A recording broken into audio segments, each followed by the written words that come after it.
Good afternoon. Thank you so much for joining us today.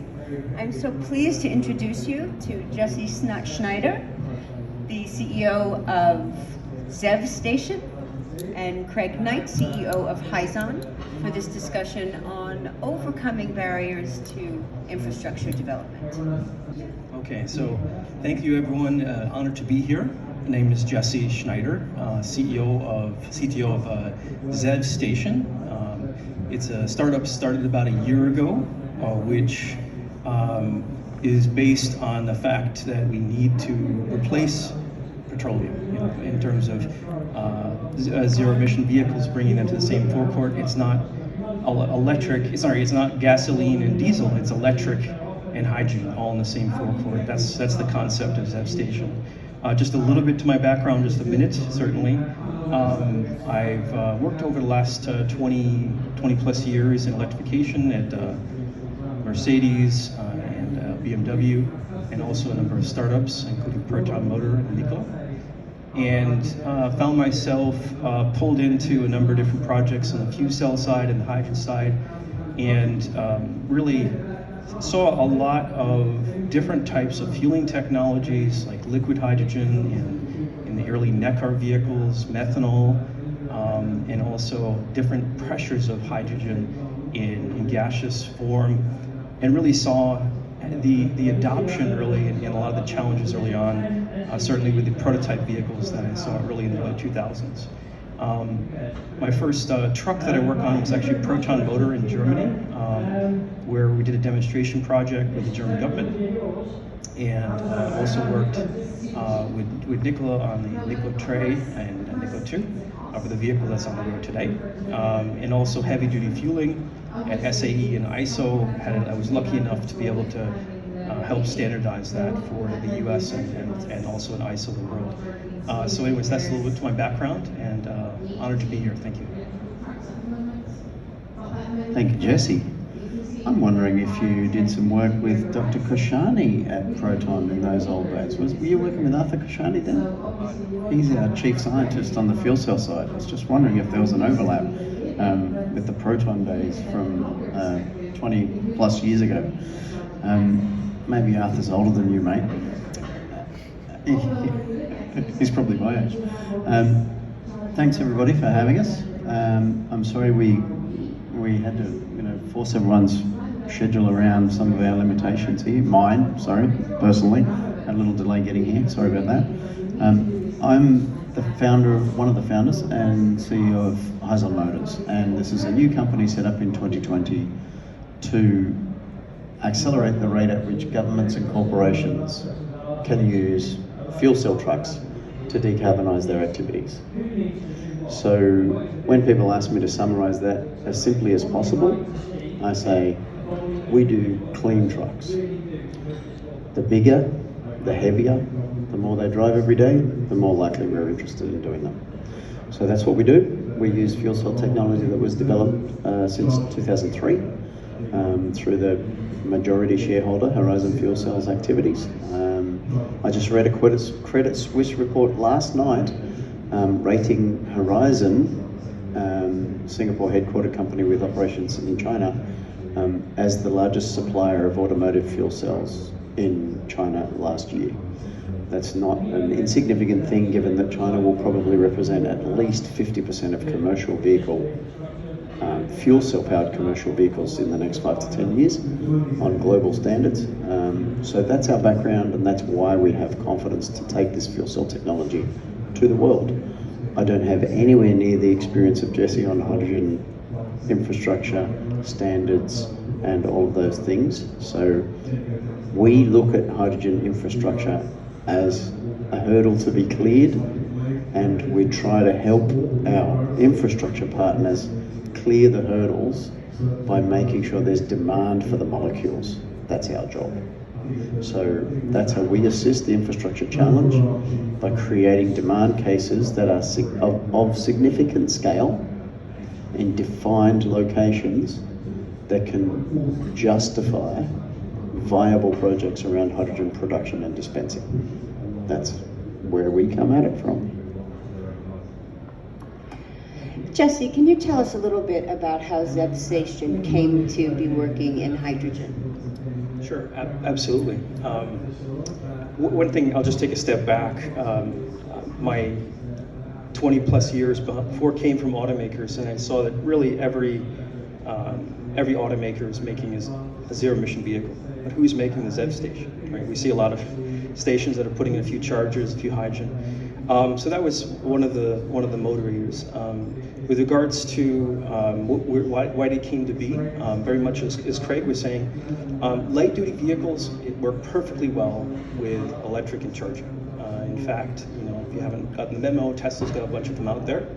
Certainly hydrogen fuel cell vehicles work as well in light duty, but in heavy duty, and I don't want to steal any thunder, there's a much larger business case because they're lighter. There's a number of tons more battery, so you have more payload. So we see also in our first station, as we're pulling up next to FedEx, and we have discussions with them as well, we see that the trucks are probably going to go hydrogen. And that's where, so if you think about diesel being the great analogy for a gas station, for trucks, we see that hydrogen is the new diesel, right? And that the gasoline is essentially, or I should say the other way around, the battery electric vehicles are the new gasoline. So it's essentially the analogy of replacing the gas station with the ZEV station. So HYZON was completely ahead of its time and had no shortage of challenges, I'm sure. But where do you see those challenges today and moving forward now in this time that hydrogen is accelerating so quickly? Yes, so I don't know that HYZON was ahead of the game. I think Horizon Fuel Cell, we were ahead of the game. That's why we set up HYZON. We actually learned a lot by looking at what other people were trying to do to leverage hydrogen in mobility applications. I learned a lot looking at how Plug Power created the material handling applications on hydrogen and how they were able to generate a significant amount of demand for that solution. And they did that by providing a recognizable service to a customer, which was a working forklift, and taking away the scary, unfamiliar box of technology, which was obviously the fuel cell that was hiding in the forklift. So we realized that a big part of driving the uptake on trucks would also likely involve this decoupling of a major decision process around the technology and provide customers with something they recognize. A truck they already know, a truck they already like, a truck their drivers like. That's one of the reasons we use DAFs in Europe and Freightliners in the US. They have massive market shares, drivers like them. You give them a familiar truck. You don't give them something weird and unfamiliar and that requires months of explanation. And also, we are doing our very best to package the offerings as an easy entry point. Even remove the CapEx barrier. That's the biggest barrier of all with zero emission, with fuel cell especially. It's a more expensive truck, but it's very cheap to operate, very cheap to maintain, but someone has to pay for it on day one. So sometimes it's worth finding the partners whose cost of capital is low and who have a motivation to watch their own customers transition fleets. And we found such a partner in Germany with the DEVK Versicherung Insurance Group, one of the big 3 or 4 insurance groups doing motor insurance in Germany. They are happy to use their capital to buy our vehicles because it's their customers who need them. They're providing the insurance, they're providing the financed vehicle, we're providing the necessary performance they need in the vehicle, and the customer doesn't have to pay for the vehicle. So now what they've got is a familiar looking truck that's better to drive than a diesel truck. It's quiet and more powerful, accelerates better, and it's just a whole lot more pleasant. And they haven't even had to buy it, they just pay by the month. So by making an offering to a customer where you've eliminated a lot of the barriers like technology aversion or unfamiliarity, barriers like concern whether it'll work and they're paying for something that's not running, barriers like the capex on day one. If you can remove as many of them as possible, you'll have a market. Jesse, what do you see as the most pressing challenges right now? So certainly we're in process with our as a startup first station. But in the past, I've actually installed a number of HYZON stations. But to see, in terms of challenges, we see getting this as speed to market. How do we get hundreds of stations around the country as speed to market? And there's a capex issue. And certainly that is more on the HYZON than charging, but certainly over time, there's a way to get the cost down, certainly, especially with electricity. There is permitting challenges in different places. In the United States, there's something called an AHJ, an authority having jurisdiction, and it's essentially a kingdom where they decide if they would like to use the local code or not. So that's why one of the reasons why we pulled up into Palm Springs and got friendly with the mayor, and is to get you have to develop a relationship. And if there's a top down, if there's a political will, like maybe we see with the aviation happening in the UK and things like that, and in Europe and in HYZON, if there's a political will, like in California, I think, to make zero emission vehicles around, we believe that permitting challenge will be lessened. But it's in the states that don't have that push that we still see, is it permitting a year or a year and a half? So that is a real challenge, I think, that we need to. And certainly there is a perception challenge still, but I really believe when people understand, especially HYZON, whenever I also did a 4-year stint on the HYZON safety panel in the U.S. and what amazes me is I think a lot of the people in the HYZON world, talk about things that happened in a blimp 50 years ago, but what the people understand, HYZON vehicles are extremely safe in fire, in crash, and things like that. So there's an education piece that we need to portray. Although that also is on the political side as well. We need to get barriers where they're not yet believers and walk them through that. So certainly we see barriers, but we also see opportunity if there's a will from the industry and the politicians, and certainly with education, getting the public on board as well.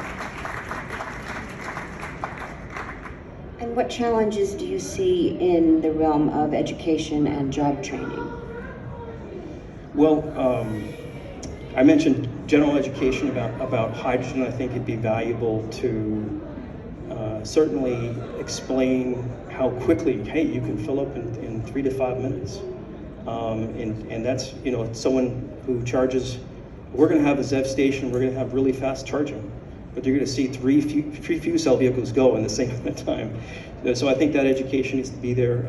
Certainly inside the company, finding technicians that know how to do the maintenance is needed. That's certainly, we think, a workforce definitely has to be part of the education system, because we would like to build a rollout of stations around the country and have technicians available in places that don't yet have a HYZON station. So that's something that's needed as well. What are your thoughts, both of you, about how to move this infrastructure, hydrogen highway, beyond California? Obviously in the US, California is a nice place to start, and in Europe, Germany is a nice place to start. There are other nice places, and frankly, we see great momentum for support that makes it easier to create those tipping points. I really do think that it's incumbent on companies like HYZON, not only us, hopefully others that do similar things, to create meaningful demand for the hydrogen, because there's no operator of infrastructure that wants to build a white elephant that's going to have a 20% or less utilization for the next 15 years. Nobody wants that. So it's incumbent on us to provide very good demand scenarios, and we can do that case by case, location by location, and work with partners that are interested in operating infrastructure. That's kind of our side of that work. Now, what does it take to get there? It takes companies that are bold enough to have a go.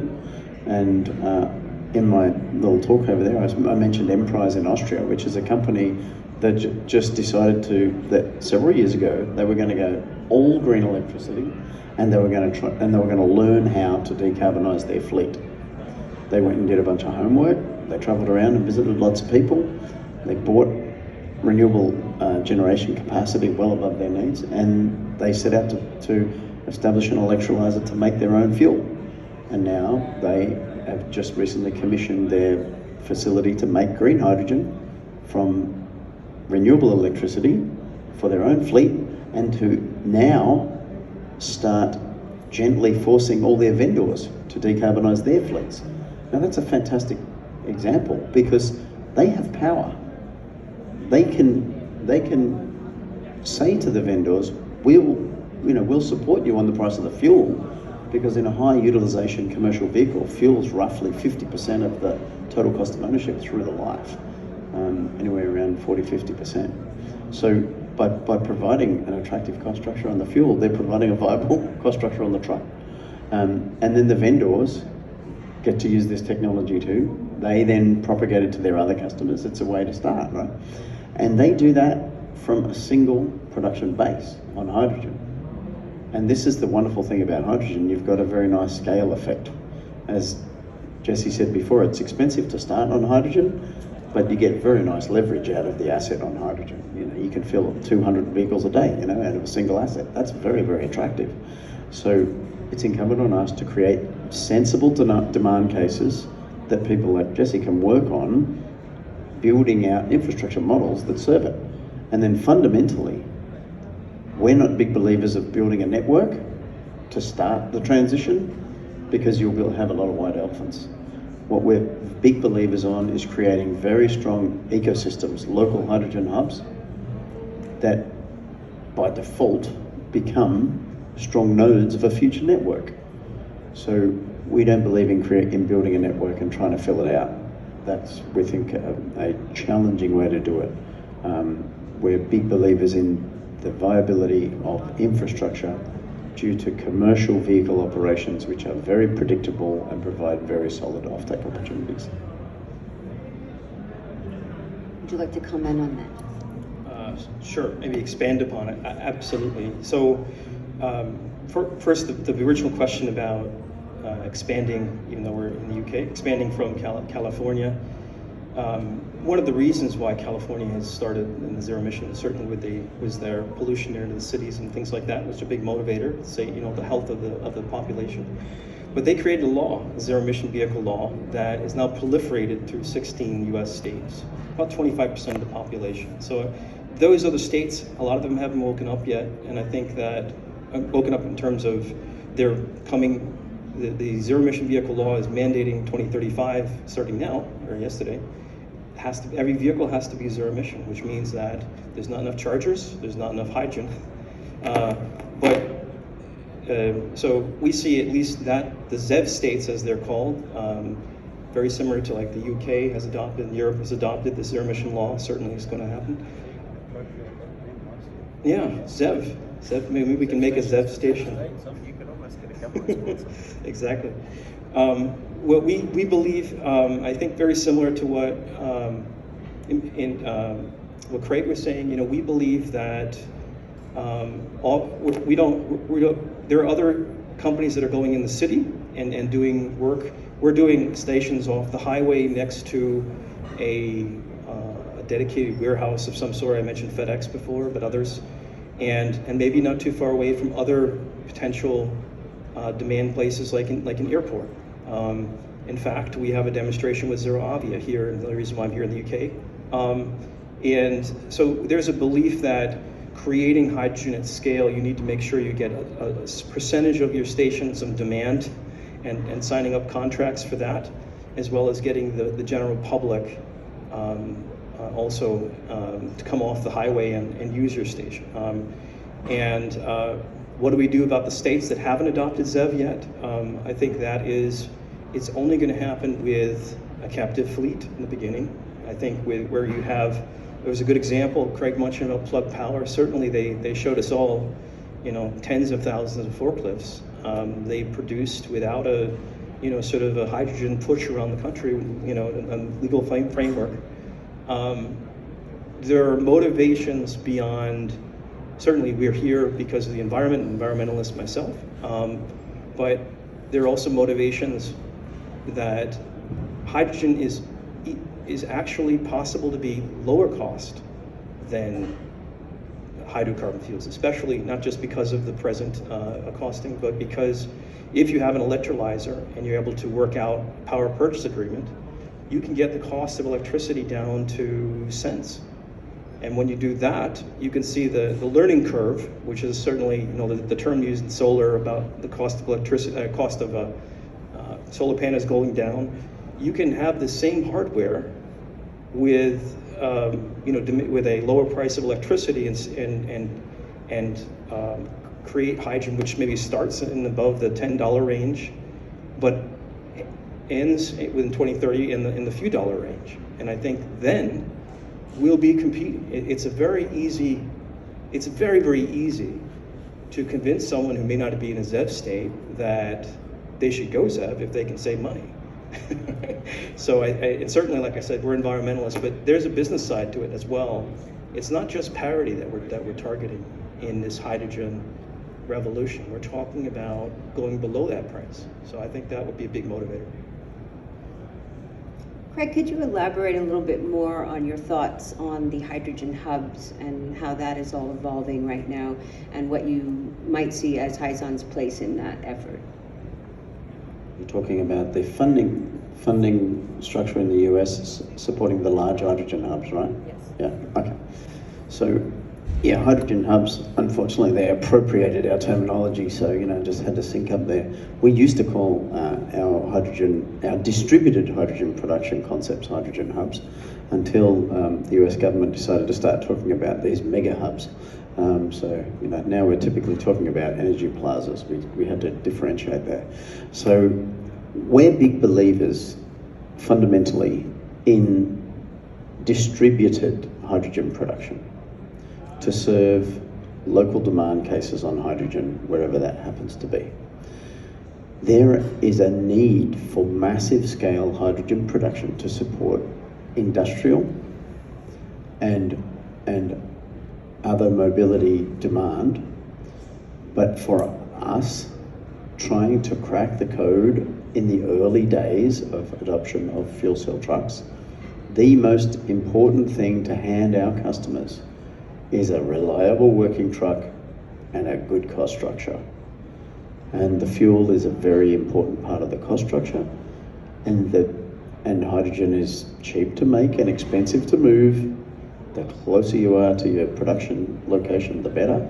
And I know Jesse's a big believer in making the hydrogen right where he wants to dispense it. This is very important for cost structure on the hydrogen.